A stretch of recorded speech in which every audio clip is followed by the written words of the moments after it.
ದೇಶಕ್ಕೆ ಯೋಧ, ನಾಡಿಗೆ ರೈತ, ಬಾಳಿಗೆ ಗುರು ಒಬ್ಬ ತಾನೆ. ಅಕ್ಷರ ಕಲಿಸೋ, ಜ್ಞಾನ ಅಳಿಸೋ, ಅವನು ಅನ್ನದಾತಾನೆ.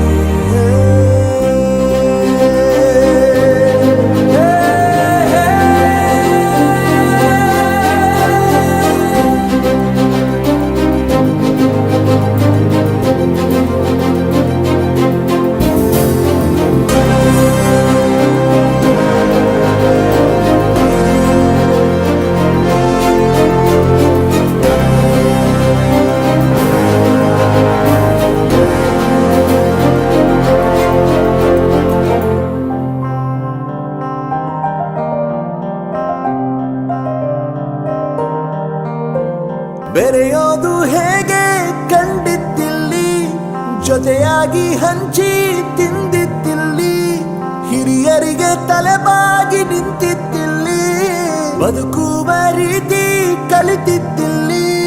ಶಿಕ್ಷಣ ಶಿಕ್ಷೆ ಅಲ್ಲ, ನಮ ಕಾಯುವ ರಕ್ಷೆ, ಪುಸ್ತಕ ಹಿಡಿದ ಕೈ ಸರಿದಾರಿಯ ನಕ್ಷೆ.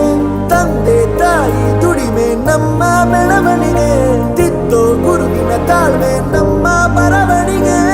ಓದಿಸುವವರಿಗೆ ಮಾತ್ರ ಸಿರಿತನ ಬಡತನ ಎಲ್ಲ, ಓದೋ ಮನಗಳಿಗೆ ಯಾವುದು ಇಲ್ಲ. ಪದವಿ ಅಂಕೆ ಇದ್ದರೆ ನೀ ಗೆದ್ದ ಹಾಗಲ್ಲ, ವಿನಯ ಮೌಲ್ಯ ಎಂದಿಗೂ ಸೋಲುವುದಿಲ್ಲ.